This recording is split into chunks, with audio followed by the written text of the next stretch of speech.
Help me grow fast or slow, as long as I know you're digging for gold. Help me learn soft or stern, as long as I know you're digging for gold. Life's a movie, the ultimate trip. You should have been told you'd be digging for gold. Welcome, my friends, to another episode of Digging for Gold. You know who I am. It says it right there, Dan Goldberg. Listen, don't forget, subscribe on YouTube at dan.goldberg, on Instagram at dan.goldberg. Follow us on Spotify as well, on Digging for Gold, and on TikTok. We're on Digging for Gold also. So this is episode 65. Wow, I know, it's amazing. And we got really an incredible guest today. He's got a great looking office, podcast room, the whole 9 yards. He has a lot more hair than me. That happened. I thought I loaned it to him. So for this show. Well, Danny, the entire mass of the hair, I don't know. You might have me beat, but I got the. You too. I have some of that too, but this is a t-shirt. So this is Kyle Newman, and everyone. We are doing this virtually because Kyle's in New York. Okay, I'm in the South Bronx right now, baby. Oh yes, go Yankees. Boogie down. Yeah. Or Yankees or Mets. Yeah, Mets, Jets, but I got the Knicks, baby. The Knicks. Mets, Jets, not the Nets, huh? Wait, no, the Nets. No. This weekend, I was at sleepaway camp at Green Lane Sleepaway, where my 9-year-old is. Yes. And there was a lot of smack talk about the Sixers, LeBron, Jalen. I don't know. Man, it's going to be a great season. I really haven't been excited about watching the Sixers for years. I mean, I loved it when Wilt was there. He's the all-time greatest basketball player, in my opinion. When Danny, could we let the audience know? First of all, we're basically family, right? I mean, right, we're basically family. Yeah. Kyle is married to my best friend's daughter, so I've known her before when she was an embryo, even before that. Yeah. My best friend has been my best friend for, you ready for this, 73 years. So 73 years. You guys both look insanely good, and it's amazing. Like, when you're growing up, like, do you think like 80 is going to like be doing 65 podcasts? And I mean, you look good, man. Well, I'm hanging in. I work out every day. I lift a pencil, and that keeps me young. Yeah. You do that. I put in about an hour a day. Yeah. Danny, so I married into the Goldberg, clan. And my entire marriage, we've been married since 2012. As much as your family, and even though we haven't spent as much like physical in-person time together, you've always been like this legendary figure because with my father-in-law, he loves, and I love hearing it, stories about you guys in the heyday in Philly, growing up, and I just love the entire era and the kind of, I mean, you've done unbelievable stuff, especially with business. I'm always so fascinated with that, which is just incredible. We can get into a little bit, but also I was asking Ron to send me some good Danny, like back in the day, hippie, like the Hell's Angels look, right? Yes. Yeah. Wait, this is a good one. Can we get? There's a better one. You and Ron were both like the string being like super thin, right? With the facial hair. That's your generation, facial hair. Yes, it is. And folks, I will tell you this, that I know that my oldest friends and children of my oldest friends know me as Danny. Right? Everybody else knows me as Dan, but I really am. I answer to Danny. If they call me Daniel, I know they're looking for a donation. Okay, so that's it. But So I answered to Danny, and yeah, I went to This is cool, man. Kyle's wedding in New York, and which is the biggest suburb of Philadelphia. It's our northernmost suburb. And Epic weekend. It was St. Patty's Day weekend. Did you stay at the hotel with the marathon that was like ending?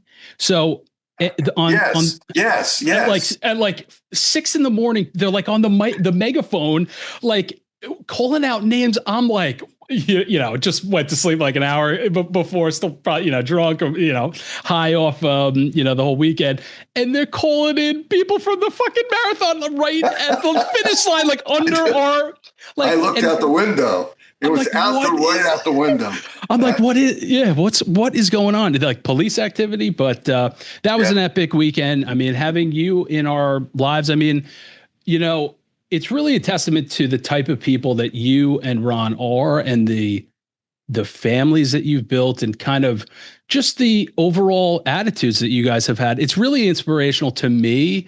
And it's incredible to see a friendship that lasts. I mean, you guys still, I feel like you guys get lunch like every once a month. Yeah, we see each other a lot. And either virtually, we have Zoom meetings, or when we can, we go to lunch or dinner. Great. And it's amazing that my wife always says to me, it's amazing that you guys are so close after all this time. And also, she does say that it's amazing how my high school class is close. Everybody in my high school class. And Ronnie, who is Kyle's father-in-law, is also a Goldberg, but not related, but related. But you guys grew up on the same block? Around the corner from each other. Right. I'm picturing like was it like the Rocky, Stallone style, like row houses? It was row houses. Steam coming up, right? Yeah. It was row houses. The crazy thing. Stickball, step ball, wiffle ball. Oh yeah. You hit it against the house across the way. It was a triple. If it went on their roof, it was a home run. Love it. And a double was the grass, and a single is it got by it. But Ron's father and my father had the same birthday. Yeah. But my father was 5 years older. What was it? Was there a 17 in there? Or was that there, or lucky number 17? I think there's a wedding anniversary mixed in there. But there's something about the water on that block. Mount Airy. West Oakland. Mount Airy. Yeah.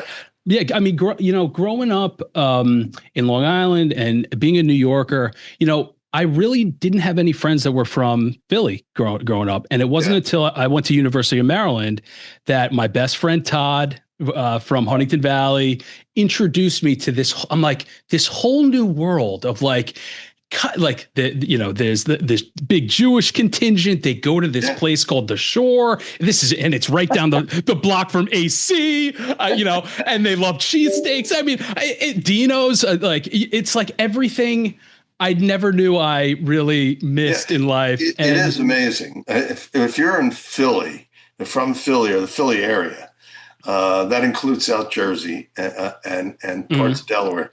Right. You don't call it, I'm going to the beach.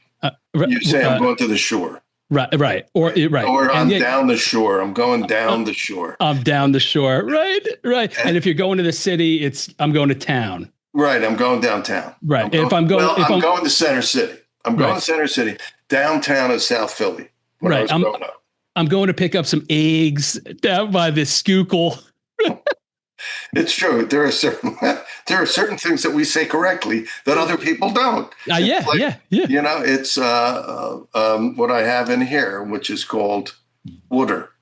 Water. WOODER. Everybody else calls it water, and my wife makes fun of me when I say, "Can I please have a glass of water?" I'm sitting, and she says, "What is that?" What? I said, "It's water." I gotta say, it's better that like the deep Long Island accent. That's I guess it's all got its charm. But for when I think about Philly, I think we share so many common things to New Yorkers, yet we're still very different. One thing is, we all come from immigrant backgrounds, our That is true. grandparents, but and I feel like I instantly connected with Ron and with you guys, having that kind of work ethic and that attitude that I know that my grandfather, who I was super close with, who had such a huge influence on me, really were just built different. It's like the World War II guys, when they smoked cigarettes, they had gin for lunch, the liquid lunch. My grandfather was a fisherman too. He used to go out for days at a time. So I grew up on the South Shore in Long Island on the canal. So in the back of our house, we had the jetty and the dock, and there was the boat. And I grew up in the house that my dad grew up in. And when my grandfather moved there was no houses, nothing there. Now it's all built up. Merrick, New York is like it's crazy. But these salty, him and his buddy used to go out and they would drink. And I was terrified. Smoking the cigarettes. No suntan lotion, dark as, but put on like the oil, They just fucking built different, man. Yeah, my grandfather lived to be 100. He built the Swan Fountain on Logan Square. It's an iconic structure in Philly. And he had a Keystone Engineering company, him and his partner, Joe Wicks. So it was I think Joe was Irish. So, there was a whole Irish part, an Italian part, a Jewish part, a black part, and everybody sort of mixed together. It was just a lot like the Bronx too. Bronx is a total mix like that too. I'll never forget that my grandfather, his partner, Joe Wicks, said to him, "Come on, you'll come to church with me. We're having a raffle." So they go and they have a raffle, and it was for a Cadillac. And the one Jewish guy who bought the ticket won the Cadillac. Is that right? Yeah, my grandfather won the Cadillac with a big Cadillac with the big fins and everything else. He was an amazing guy, and he lived to be 100. And he ate fat back, which he shouldn't have eaten, but from a religious standpoint, but who cared? And he ate all kinds of stuff, everything. Yeah. And one day, my grandparents too, all like in almost 198, 95. Yeah. And I realized one day, how could Pop eat all that crap and live to be 100? And I realized that crap in those days was organic. Add all the stuff. They didn't add. It was real stuff. Yep. One time when he was 93, he was having a cup of coffee and putting Cremora in it. You don't know Cremora, do you? Yeah. Yeah, I said to him, "Pop, why are you putting that crap in your coffee? It's all chemicals." And he said to me, "What difference does it make? I'm 93. Yeah. And I said, "Okay, I can't argue with that. You're 93, and it's true." So, so that was it. And he lived to be 100. He was working. And he never stopped. He was an amazing man. Really. Yeah. Don't you feel like it? I mean, every time I talk to Ron and hear about what you're doing, I feel like you're busier than ever. I mean, doesn't that keep you? Isn't work when it's not work? I feel like in life, I've been very fortunate where I've found a profession and, a calling where I just live for it, and it's not work. It's just, what I love to do. That's really it. I'm a professor. I'm a full-time professor. Yeah. I just want to throw this out, a very prestigious teaching award at Temple.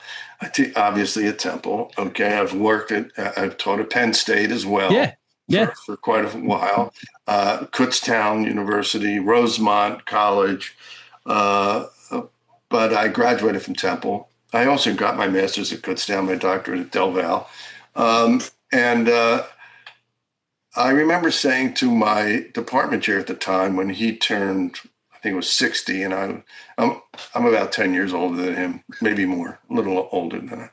And I said, "You ever think of retiring?" And he had a magic marker in his hand.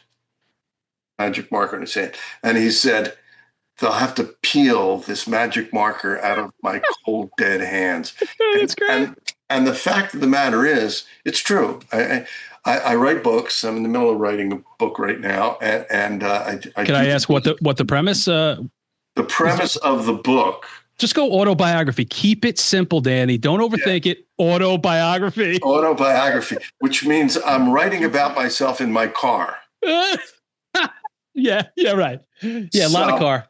Yeah, lot of car. It is autobiographical. I've read one semi-autobiographical book called Soaring to Enlightenment: The Secret to Living a Contented Life.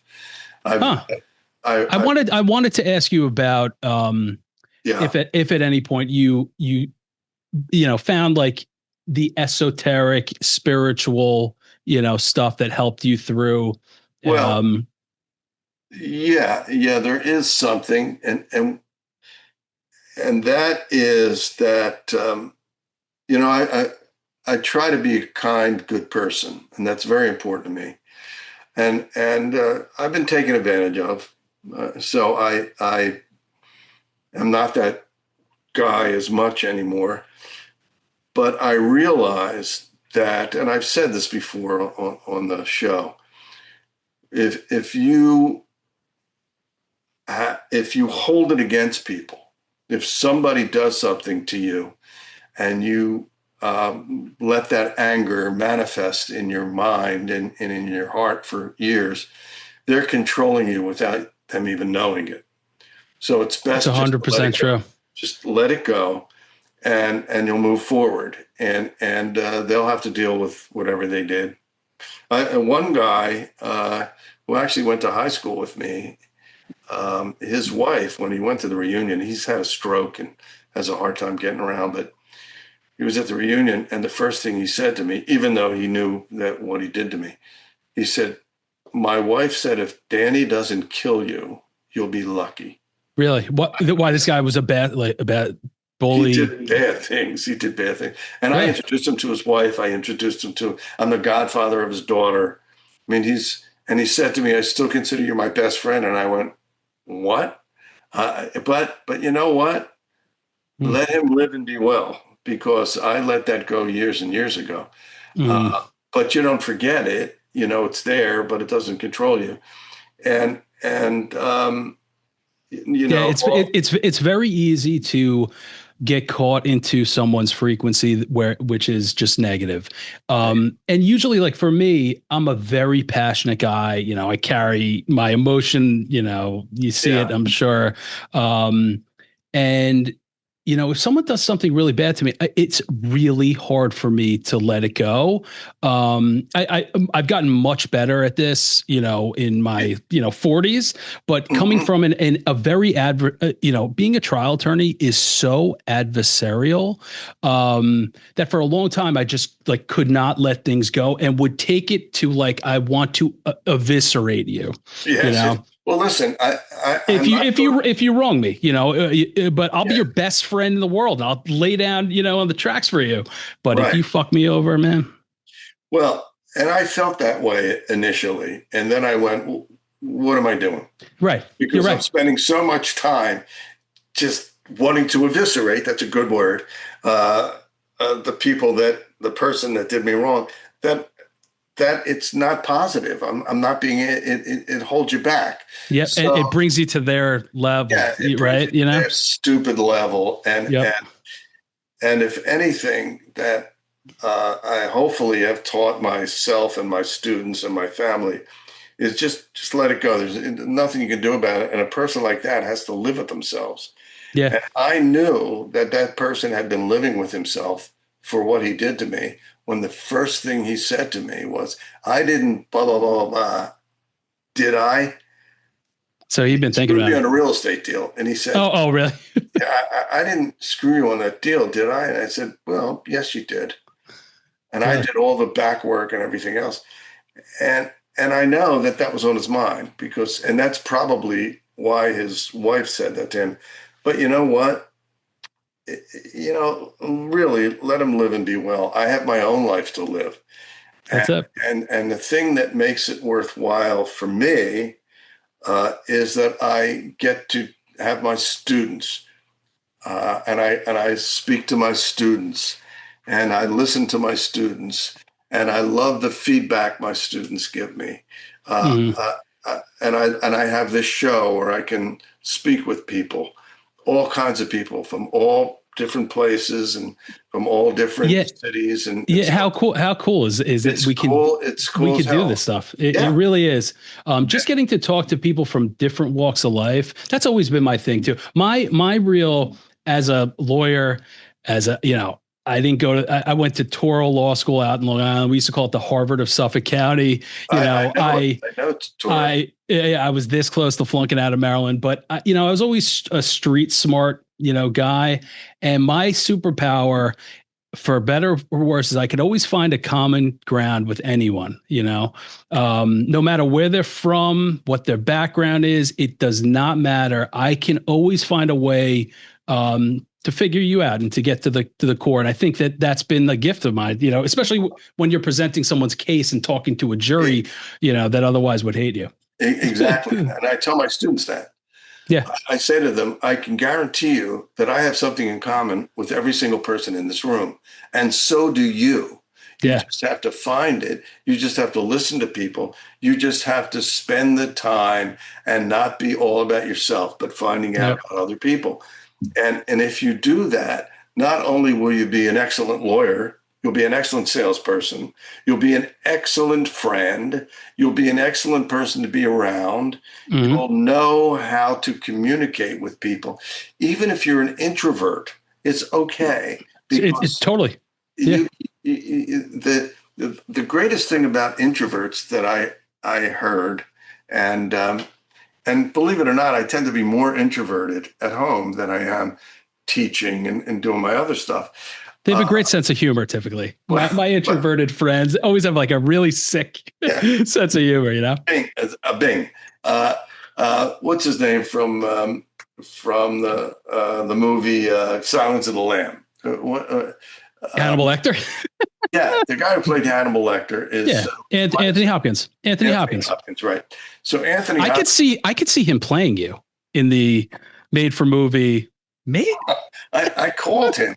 He said, "Dan, let me know when you're done the book." I said, "Tony, I will." Tony. But he said, "Please don't call me Tony." So I don't call him Tony. I call him Anth. But the thing is, he once was being interviewed by by the way, is my beard on straight? The Velcro sometimes slips. So it's perfect. Really. Oh yeah. I try. I bring it in from the car.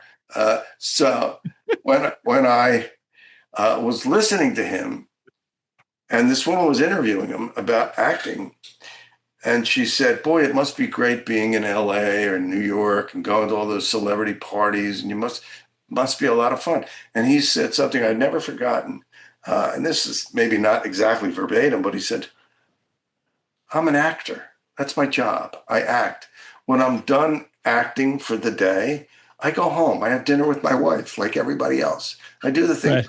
This is a job." So, and I never forgot that. And therefore, when I talk about students being able to interact with people, just say, if you have to be an extrovert and you're really introverted, just play the role until you don't have to play the role anymore, and you can go home and be introverted. Or more introverted. I mean, as a professor, as a show host, you talk. Okay, that's what you do. But when I come home, I don't want to talk as much. Right. Right. Of course. I relax. I'll watch the Phillies game, or I'll talk to my wife a bit, and I'd like to know what she's been through for the day, and so forth. So it's very interesting. One of the things that I think most people, and I was pre-law, by the way, and I would say that for one semester, because I flunked out of school. I flunked out of Temple. People know that, with a .80. I passed a one credit weight training course. I weightlifted.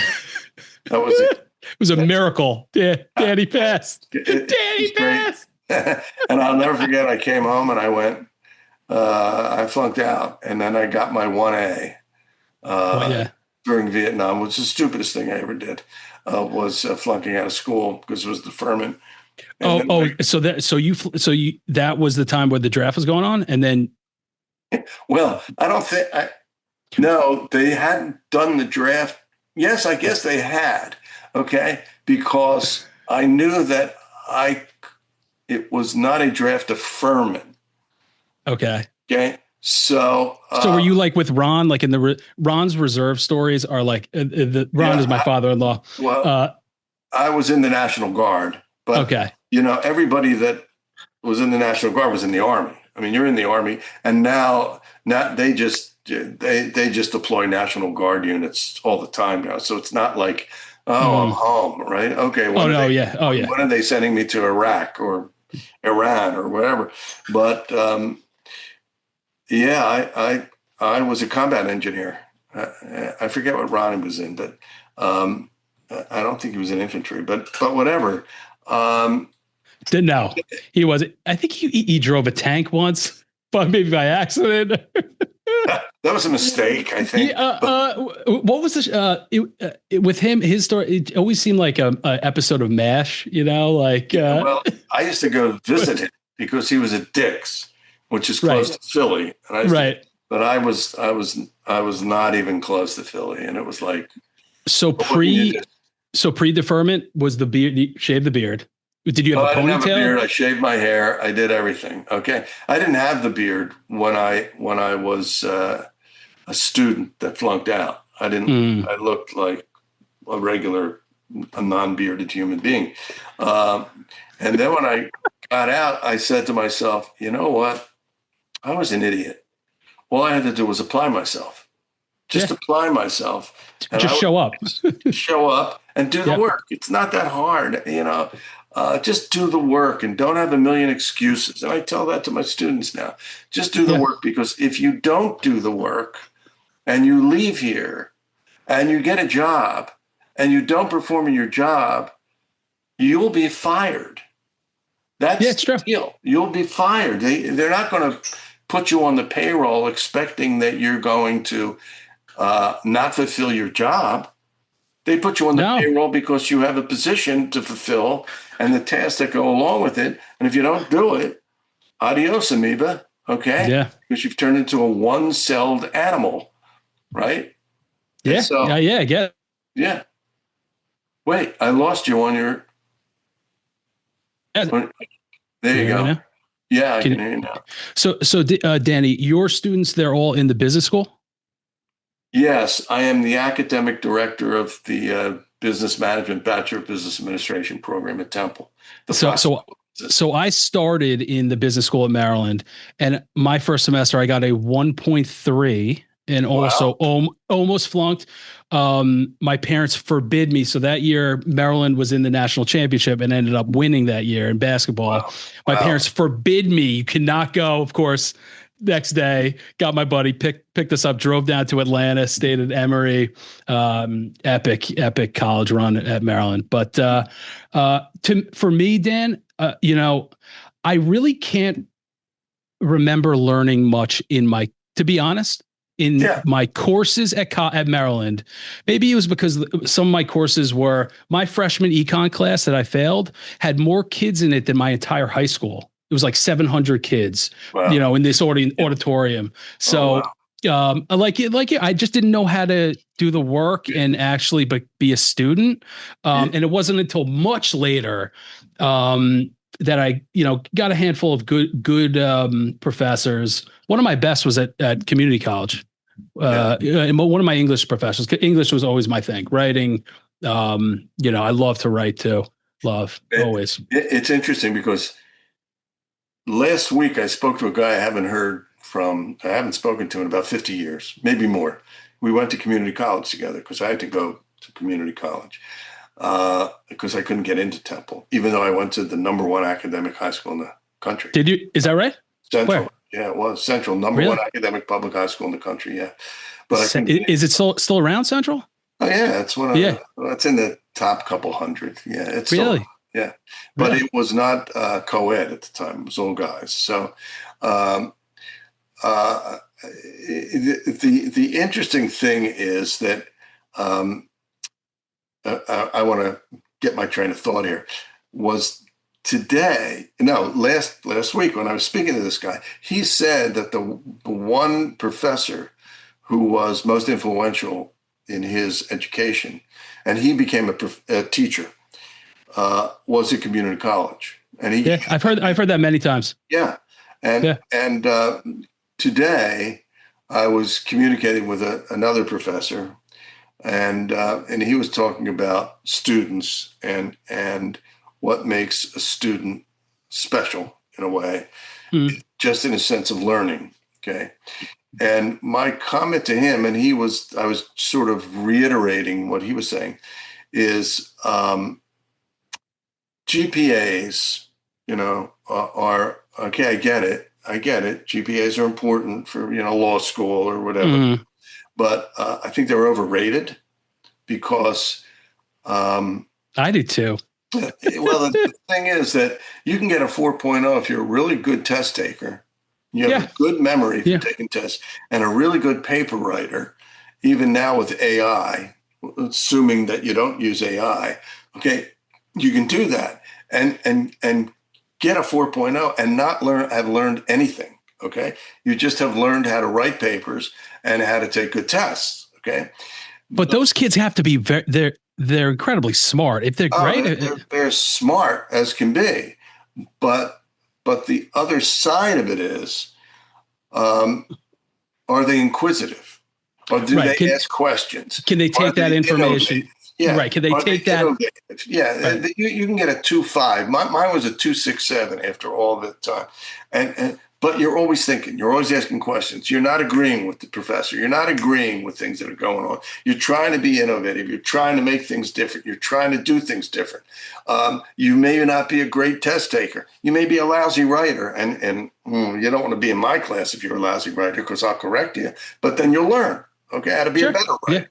Yeah. So, and you may get a B, or you may get a C, or you may get an A. Who knows? But I just think that the more innovative and eventually a lot of successful people is either not at a 4.0, maybe.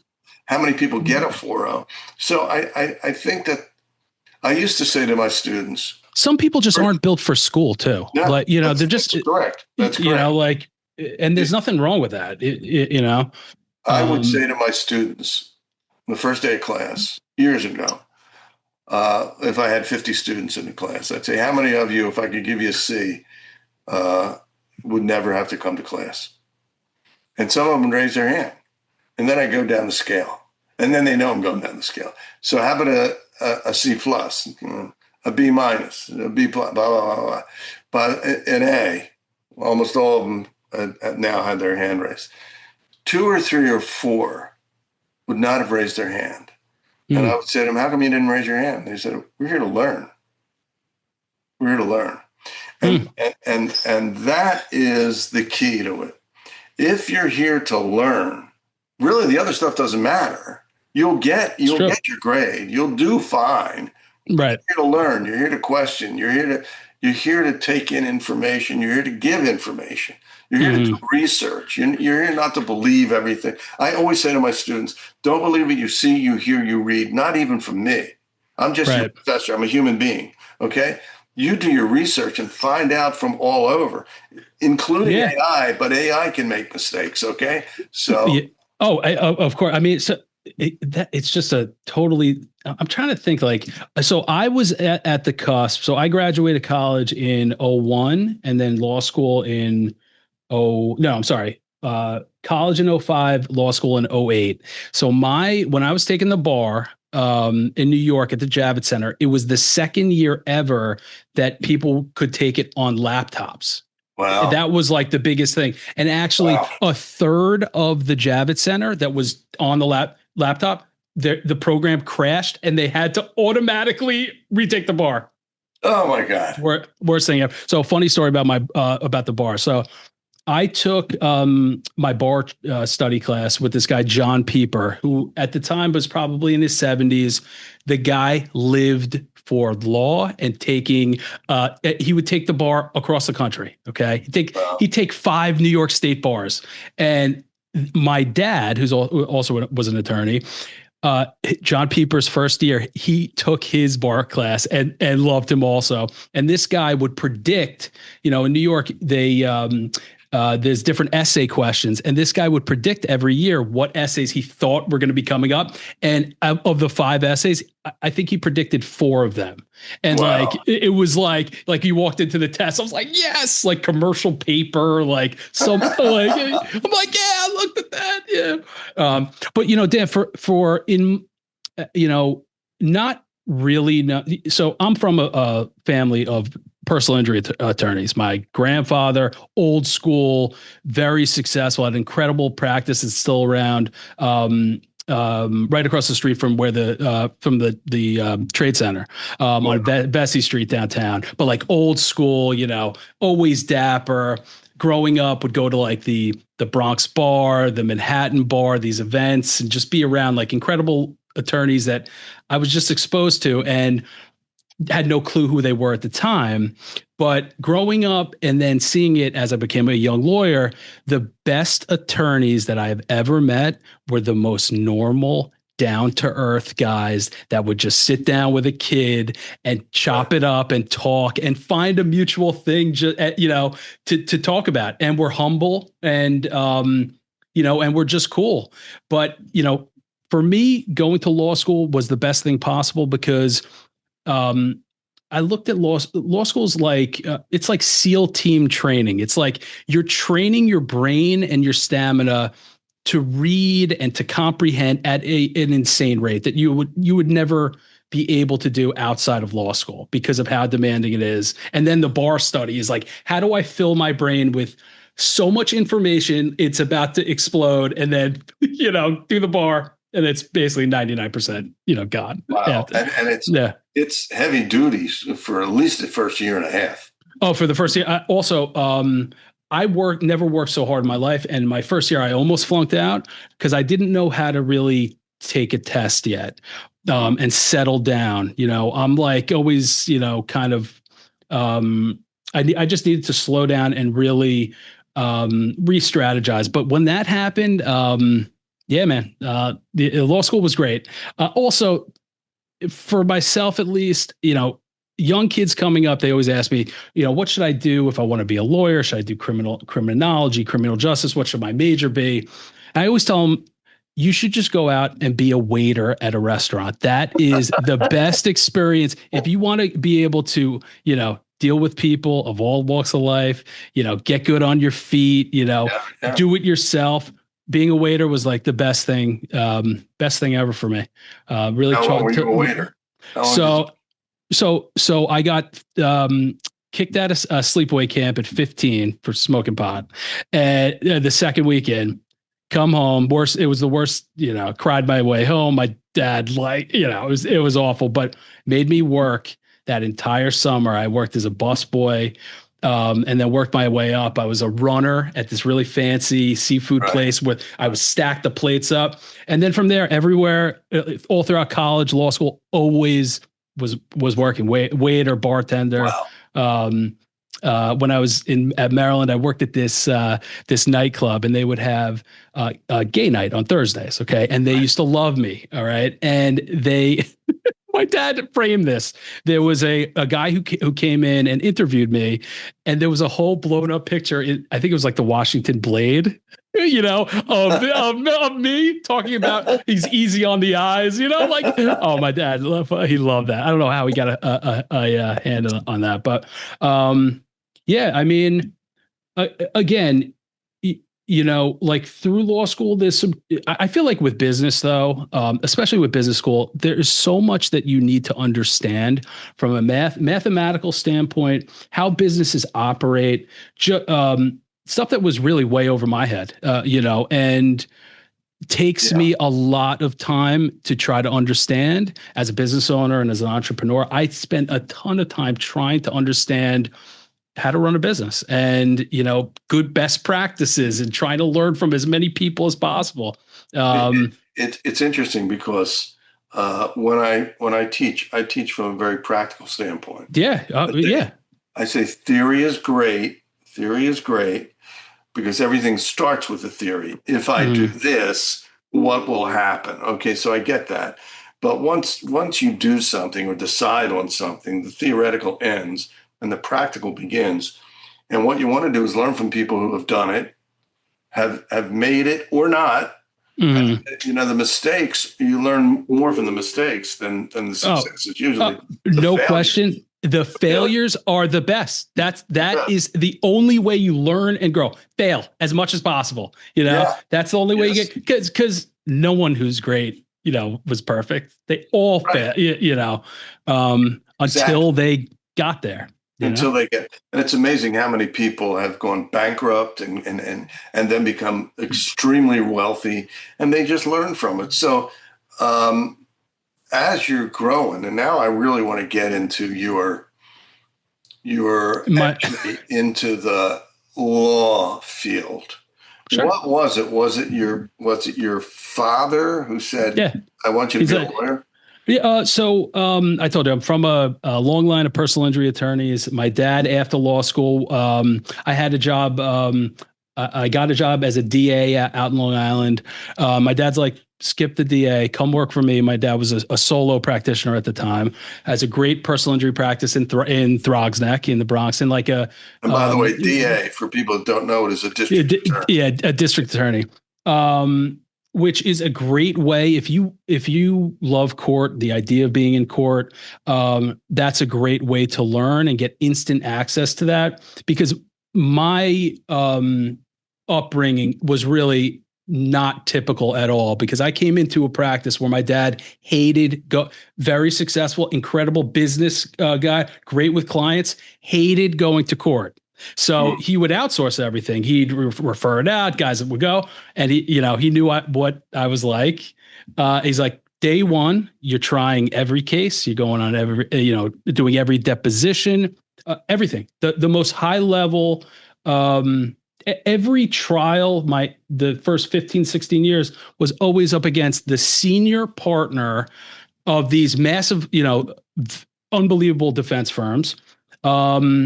And I had to work my single, my measuring stick for really everything in life, any challenge, is as long as I know that no one on earth could have worked as hard as I have on this. No one on earth knows the facts or whatever I'm working on better than me. If that's the case, then you can't really lose, because then you can at least sleep at night knowing you did it all. And when you work that hard, I find also that it just drives passion. And when people see that you're passionate above all, you could be a bum. Danny, this is a true story. My very first trial, it was a car accident case. A guy got hit by a taxi, and I'm in front of the jury. I'm nervous as hell, and I'm kind of acting out how the accident happened. Okay, I'm like moving around. I'm sweating.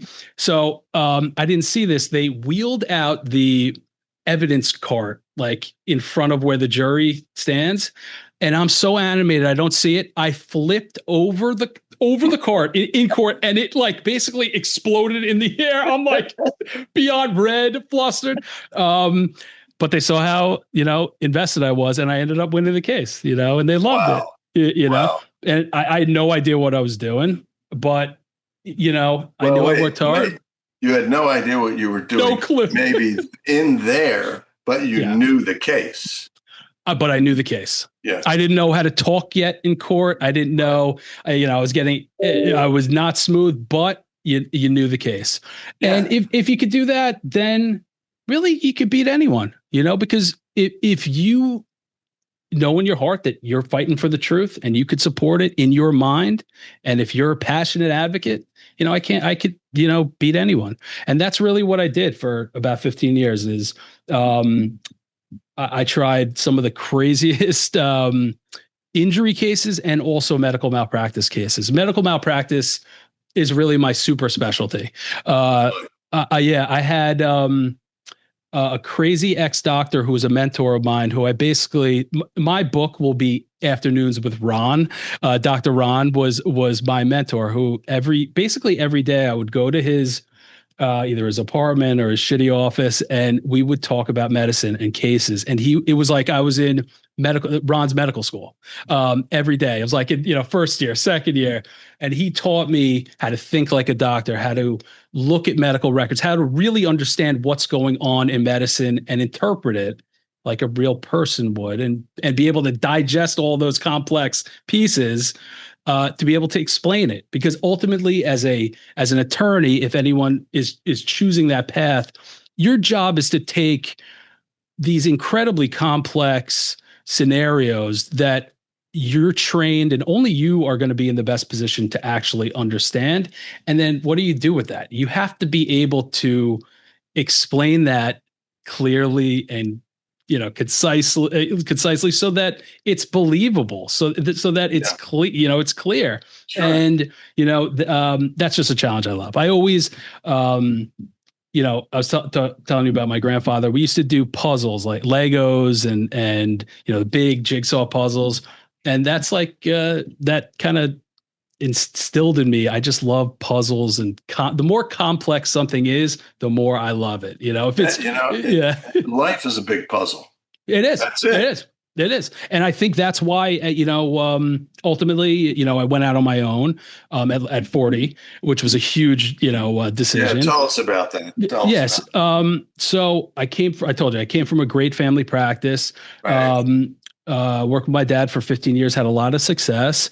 But it kind of became clear I was never really going to be in control of my own business destiny, because my dad had a certain idea of where his business, which he had worked his whole life, for, was going to go, and how they were going to run it. And it was really at the time around COVID where I really got into virtual staffing, putting systems in place to really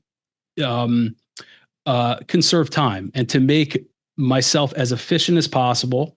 And once I got into that world, it was just, it was like the next thing for me, the next thing I needed to crack, and it's just endless in that, business, but also what we can use today with AI, with all the platforms that we use, what we're able to do now, how we can automate so many things. It's just become that next passionate thing for me. So, it's amazing. Yeah. Yes. Yeah. So, I come from an old school world, and law, I'm sure in business too, is you have old school people that do it a certain way, paper practices with the files and, typing out letters. Yeah. I can't tell you how many times, a client would say, "Oh, I'll be there at 12," and they'd show up at 3:30, and it was just a huge waste of time for them to sign something that I could get on DocuSign, 2 seconds. Right. And it would save an hour and a half of driving, through bumper to bumper traffic. I spent so much of my life doing that and wasting time that I just knew I wanted to cut it out. And around that time, I met my now partner, which I told you, we, at the same time as opening Uptown Injury, we opened a marketing management company. Wait a minute. Go back to the name of the company and how people can get a hold of you. So I'm Kyle Newman. My law practice is Uptown Injury. We're based in the South Bronx, but we have a national practice. So some of the cases I work on are, your normal personal injury, slip and fall, car accident cases, bread and butter cases against the city, the state, but also obviously medical malpractice and wrongful death cases, anything involving a doctor or a hospital, a surgery went wrong. I've had for the most, not dental, no dental cases at all.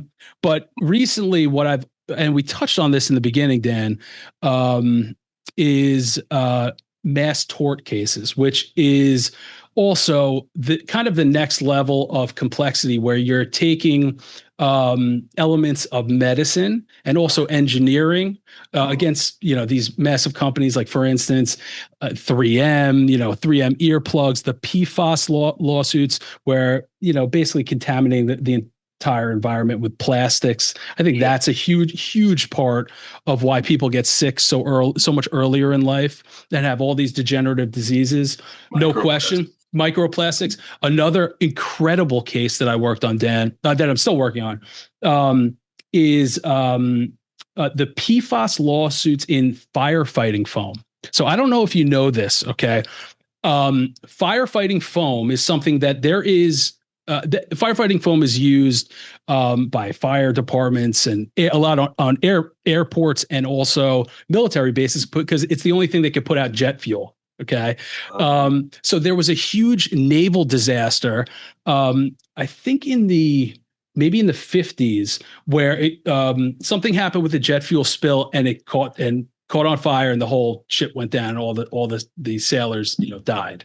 And that was the genesis of using PFAS in this firefighting foam, which think about every firefighting station, every military base, every airport in the entire country for 40 or so years has held training events, put out fires, used PFAS, which has just seeped into the groundwater and the drinking water.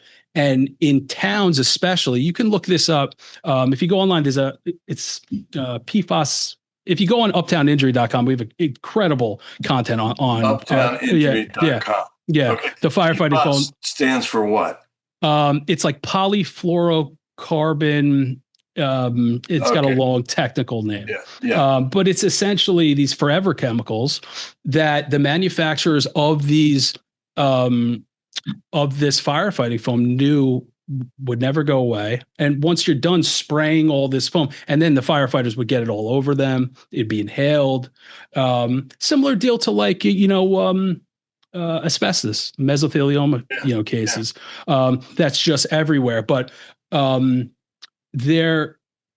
when I started getting into this and with my law practice, and this kind of is how we really got into our marketing company and organic SEO, which is essentially providing the best possible content on your website in a way that Google will reward you by driving traffic to your website because it answers the questions of the searcher in the best possible way, while at the same time set up in a way that captures that person, builds authority, and so that they want to reach out to you because they're coming to your site because it's ranked number one. Right. And my partner and I, we developed a process which is solely based on hard work. There is no tricks. It's zero paid advertising. It's just based on finding the best possible information, setting it up in a way that is rewarded by Google, that they, because Google just wants you to stay on their site, essentially. And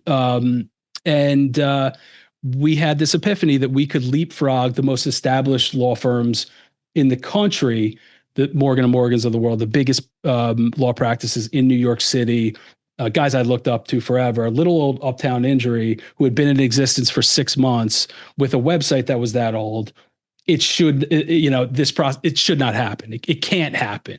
There's something, I guarantee 99% of people won't know this, but each website has something called an authority score. And this is one of the most important things that you can learn as a business owner, is to take control and take knowledge of what goes into your website. Okay. And if you're going out on your own, I always recommend WordPress website. Best, it's open source, it's free. The reason being is that WordPress, you literally can do anything with it. Other types of sites, Wix, they're good, but they're all based on pre-made, setups that is very little that you can play around with and do. Right. I'm very fortunate that I met in my now 25-year-old Indian Steve Jobs, Sohail, who's my partner. Who I told you, at the same time as Uptown Injury, we had been looking to see, he's from Kashmir, India, which is in the mountains. It's a beautiful place, but very rural. It's a disputed place. Pakistan and India. Yeah, you're right. Yeah. I got a question for you before I forget. Did they find an alternative to that fire Yeah, it's been basically, they just don't use these forever chemicals. Yeah. Okay. I'm sure in some places you got to check out this map. I could find it where it shows all the places and levels of contamination. Really interesting. This is a great Erin Brockovich moment for me. So I had this woman when we were working on these cases, just putting out, you hear about a case like this that has poisoned people for years and causes the horrific things. It puts on like your investigate, real lawyer type stuff, so this woman calls and she thinks that a McDonald's in an area in upstate New York had been dumping waste there, and that people in and around the McDonald's had all been getting mysterious cancers. Like she had a list of, it's like 50, 60 people that I went up there and met with. And we looked around the McDonald's with an engineer. And we're like, I don't really see, there's like a river in the back, he's like, I don't really buy it. So we drive around the town, and lo and behold, there is a massive Air Force base right down the road, and all around, what base is it? It's about an hour north of the city. All around the base, all the houses had since been bought up. They're all brand new houses, and in that vicinity, it was like one of the biggest hot zones. And I was like, look, Miss So and So, this is 99% the cause of what's going on here. So we're able to get them to, the best lawyers that are, in the room working on these cases. So it's really cool stuff. What was giving them the problem? Was it something from McDonald's? No. So they had lived within a mile of one of the biggest naval bases and airports. So at that base, they had trained for 40 something years with PFAS, firefighting foam that had seeped into, and get this, before I had met them, there had been like a town hall meeting 2 years before, where the owners of one of the major chemical companies up there and the town, because as part of those cases, the towns and municipalities sue the government, also sue these companies. And in the PFAS lawsuit, they've been paid out, the municipalities and towns, for the remediation efforts. Right. So they sue. So, I live in the Bronx. It's going to cost $100 million to clean up the water supply here. They sue this company to get it back. That was something like, I think $13 billion, and the billion. Yeah. Okay. And the individuals are still waiting on these. But yeah, these people lived right in the zone, and they thought it was from like, a McDonald's that was basically digging up a trench in the back, but had nothing to do with McDonald's. No. And they were told it was like total Erin Brockovich shit. And this stuff still goes on.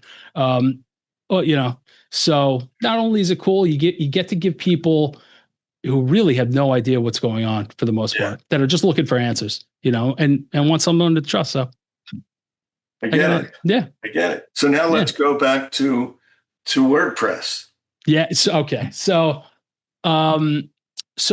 we basically, during COVID, right after I had left my family practice, which was a huge deal, the biggest decision in my life. Danny, did you have a family business? Was Four Eyes with your brother, or? Yeah, my brother was involved too.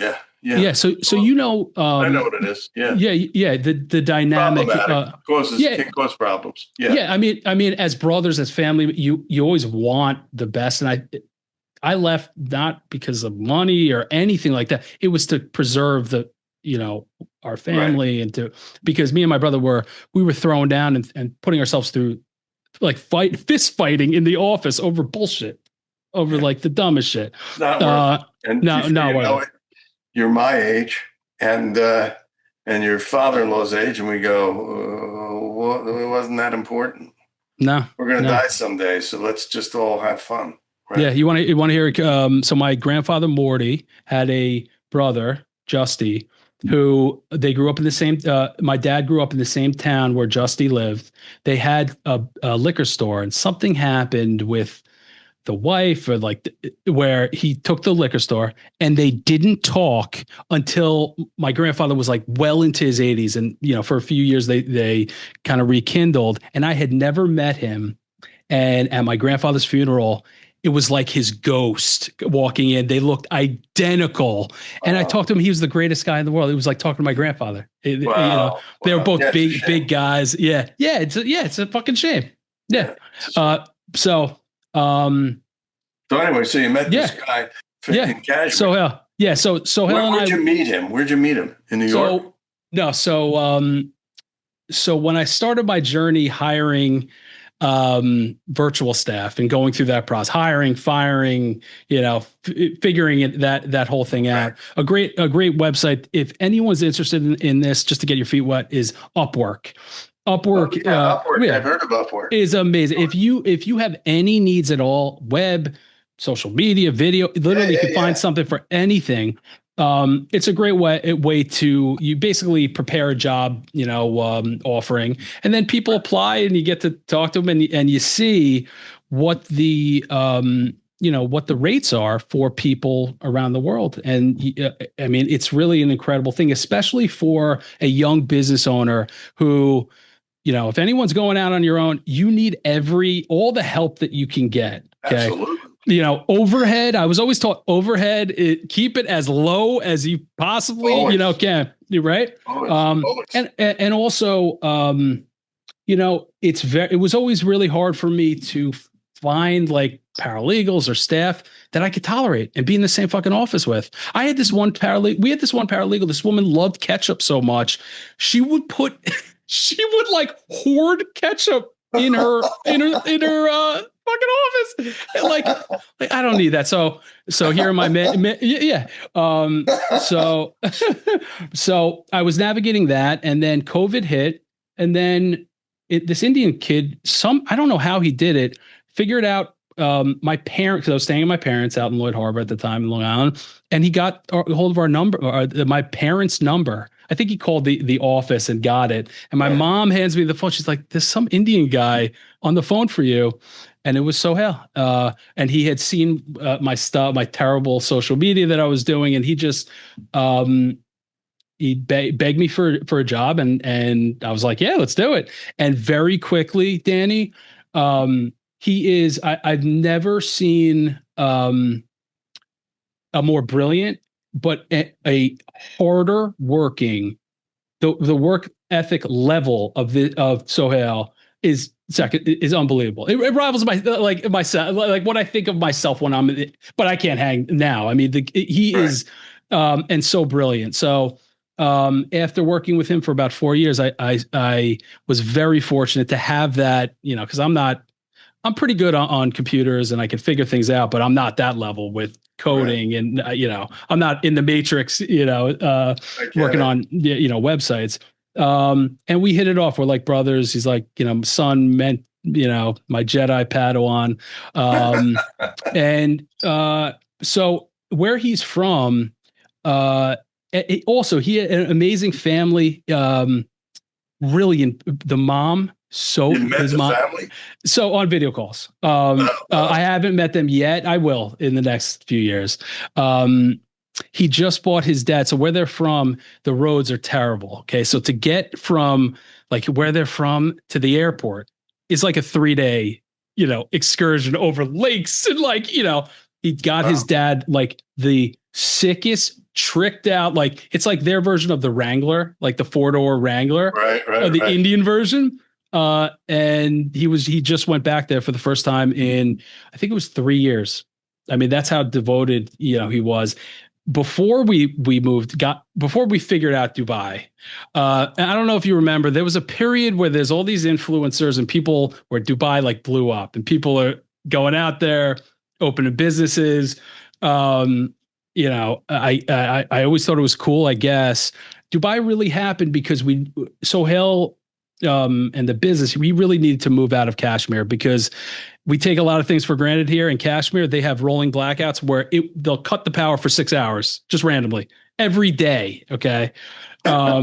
He used to Jimmy rig this generator just to get power to work on his, old school laptop. Anyway, Wow. it's impossible to move anyone to the States unless you're like Apple and like a Visa, the H-2B. H-2B, like impossible. Or H-1B.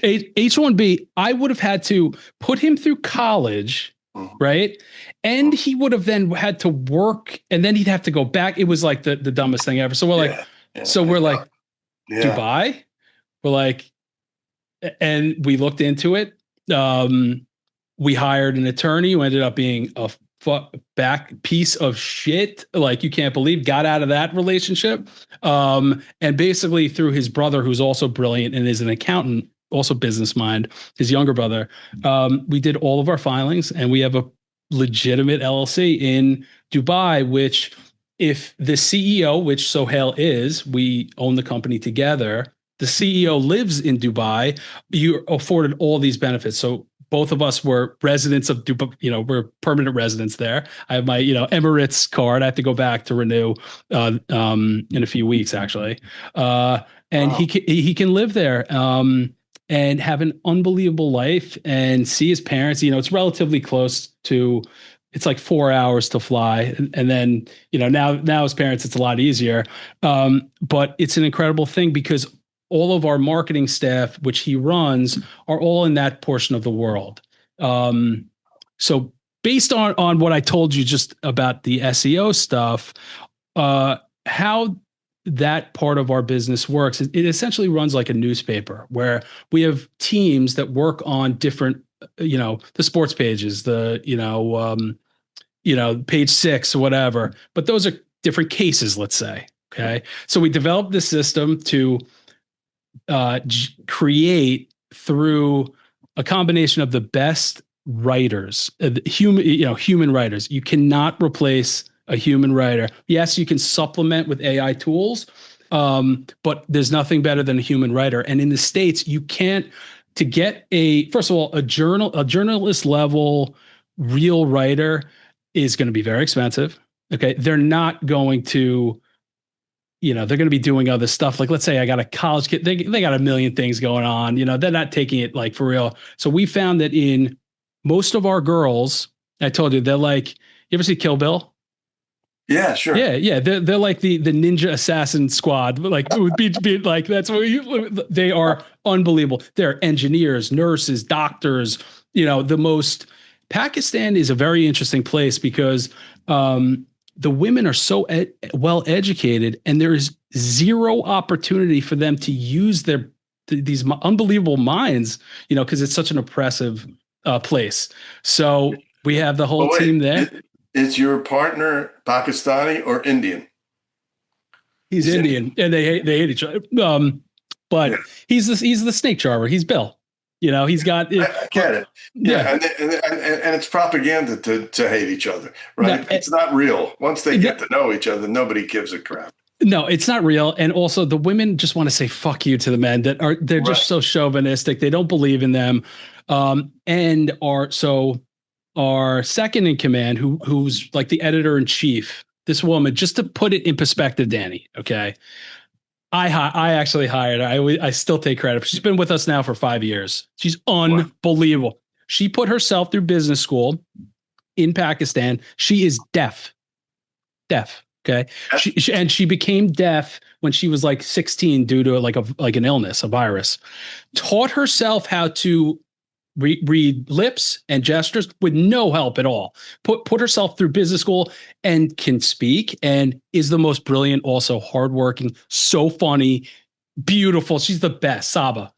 She's the Stargate. So she runs the team. They're all young, hungry, and we incentivize them. We pay them, for their wages really well. We sent the girls on a trip last year. It was like 10 of them, on like this bus to like.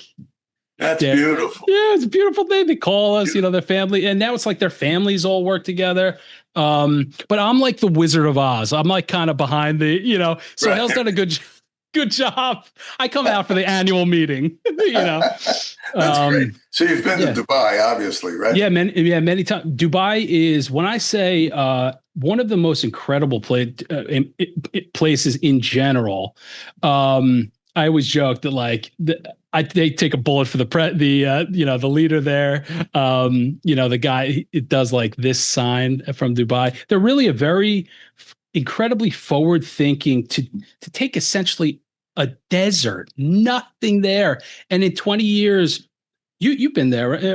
No, I haven't been there. I have not been. It's one of the places I want to go. If you're ever out there, I mean, it's worth there's so much to see and do, and the architecture is incredible. It's just it's like a combination of New York, Disney World, like Wakanda, it's like this super tech metropolis in the desert. And I fucking love it. And compared to New York, it's almost half as pricey. Like people are like, oh, isn't Dubai so expensive? I'm like, it's cheap as hell when I go. If you look up hotels right now, it's 120 degrees. Dubai at the beach area, you could stay at like 300 5-star, like unbelievable resorts for like under $200 a night, where like crazy shit. And it's very Western. It's they love American. I've got no problem being Jewish. That's all bullshit. No, they get along great with Israel. And it's just a great metropolitan. You have great talks with people. I love it. So if my wife will ultimately go out there, I'd love to be out there for. Wait, she's never been there? No, Barry's never been. No, because at the end, I wanted to take all we have 3 weeks. It still might happen. The problem is when I'm out there, I have to renew my papers and my residency, and sometimes it can take. Like they don't really tell you how long the process, because I have to do medical again and then fingerprinting and like at the DMV, like the government place, like you go to the DMV here, it's the worst. They pour you tea, really? They give you like crackers, like man, this guy's wearing this Emirati, like the Emiratis are like they're like these. Like beautiful, like have you ever seen like the Fifth Element with Bruce Willis? Like there's this like singer, they have a term for it, but they're like these I don't know, they're very interesting, cool people. So there's one guy that I watch, he's from I think he's from Dubai, on Instagram, and he's terrific. Yeah, where's the whole garb? It's beautiful, So interesting story. They were recently getting bombed the shit out, with drone strikes. Which is right across the way. There really wasn't much damage, but it was a war zone for a few days. There was the airport screwed up. Yeah. So all, in Dubai, there's a lot of expats that come, Indian, everyone had to leave for a period of time. So they called up the reserves of the Emiratis had to come in as the reserves. So the funniest thing, so I was telling me, I went to the Dubai Mall, which is like the most incredible place, just to, be kind of underground. It's cool, AC, and no one else is working there except the Emiratis. Like the Emirati teenagers now had to like work at the movie theater and like serve popcorn. And he said like they had no clue what they were doing. Like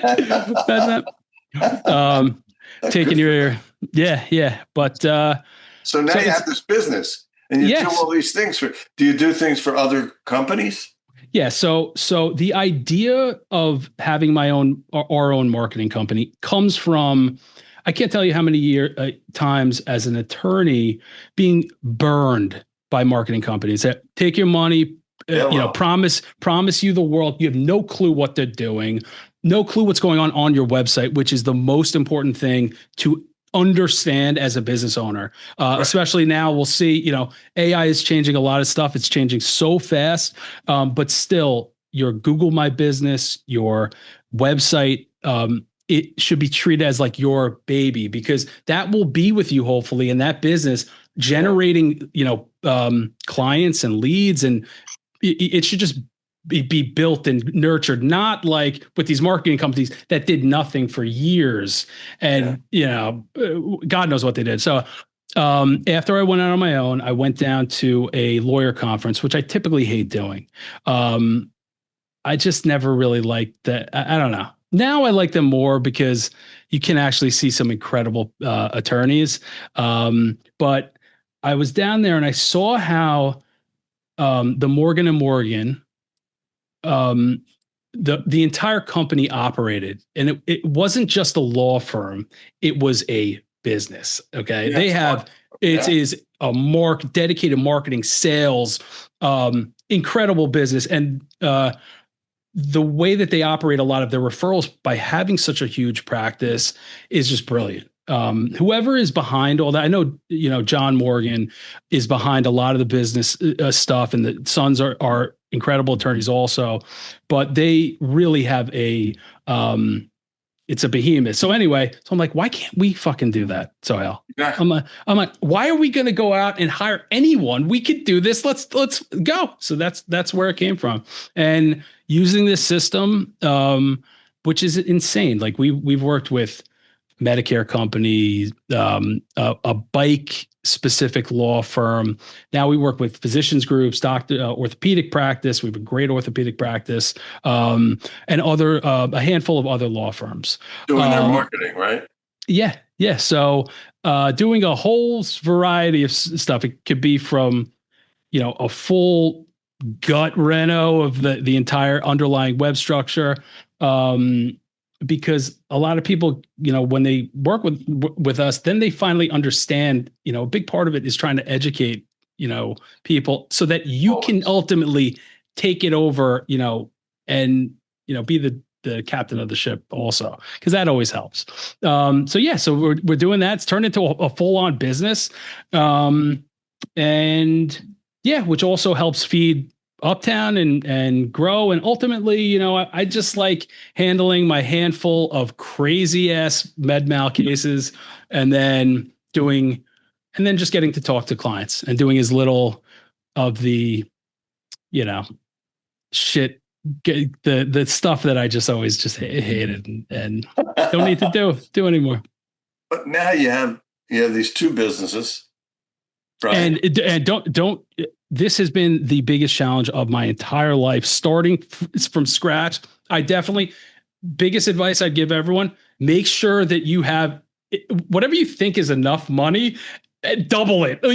Have that much more. I kind of left a little prematurely, so it has been a battle. I mean, to make this work. I mean, there was a point in the whole Dubai thing. That almost completely fell through. We dealt with this law firm out there that was completely bogus, that took our money initially, and it was a whole thing. But yeah, that's life though. You got to work your ass off. That's life. That's business. That is business. Kyle. Yeah. This has been great. Man. Yeah, great, man. Great. Let's do it again. Let's do it again. Yeah, listen, I want you to tell our viewers and listeners how to get a hold of you for legal situations or for marketing, both. Sure. Okay. Sure. So, our marketing company, we like to go under the radar a little bit. We don't promote ourselves. We don't advertise. It's really word of mouth or people that meet us that are interested in what we do. So they get a hold of you and you'll figure it out. Okay. So how do they get a hold of you? So just go on uptowninjury.com or go on any of my social media accounts. If you just Google me, Kyle Newman Esquire, or Court with Kyle, that's been my handle now for a while on Instagram, TikTok, YouTube. Those are my big platforms. And I follow them all. Yeah, that's it. We can leave all my contact info in the description too. Yeah, but if you Google Kyle Newman, you will see that there's a director who was married to this actress, Jamie King. So I hate that bastard, that other Kyle Newman, because he always shows up ahead of me. So you got to tell the people in Dubai to make sure that you got. Yeah, exactly. I can't beat him. I mean, He's dating a supermodel. He's a famous, Hollywood director. One day. Yeah, one day. Yeah. Kyle, this is great, man. Yeah, We'll do it again. Definitely, Danny. Definitely, Dan. Folks, all right, brother. Okay, here's the deal. I wanted everybody to remember. Don't forget to subscribe on YouTube at Dan.Goldberg, on Instagram, Dan.Goldberg, and at the Digging for Gold on, Spotify and TikTok. And remember, and this has been episode 64. Wow. That's impressive, Danny. I'm using you as my motivation to really hit this video, social media, podcast. It's cool. Even harder. It's cool. We have fun. Cool. It's fun. It's fun. But remember this, folks. Use your mind. If you don't, others will. We'll see you next time on Digging for Gold. Kyle, thanks, man. Thanks, brother. Awesome.